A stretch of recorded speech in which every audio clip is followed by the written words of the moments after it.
দুর্গাপুজো মানেই বাঙালিদের প্রথম কাজ হচ্ছে ঘর দোর ঝাড়া মোছা করা, সুন্দরভাবে পরিষ্কার করে গুছিয়ে রাখা।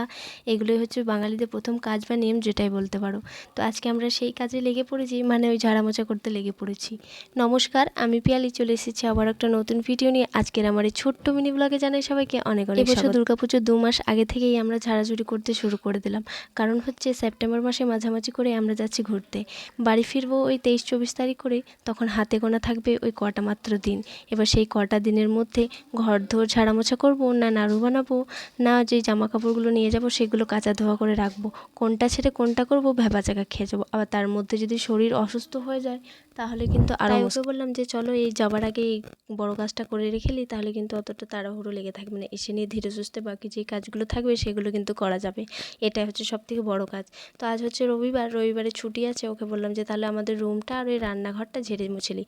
জানো তো রান্নাঘরটাতেই কিছুদিন আগে, মানে 2 মাস আগেই মতো হয়েছে যে ঝাড়াঝুড়ি, মানে রং করা হয়েছিল, ওই যে কিচেন চিমনিটা লাগানো হয়েছে তার জন্য কিন্তু সব রং টং করা হয়েছিল।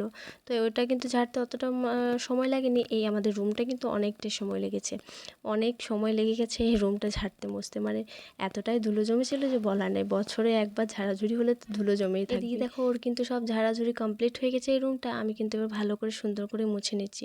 ও গেছে বাজারে মুড়ি খাবার জন্য কিছু আনতে। তো আমি বললাম যে সবজি আছে রান্না করা, বললো খাবো না, আমি দোকান থেকে চপ নিয়ে আসি। তো এই যে আমরা ছাদে বসে বসে এখন চপ মুড়ি খাচ্ছি, মেয়েও আমার সাথে চপ মুড়ি খেলো আজকে।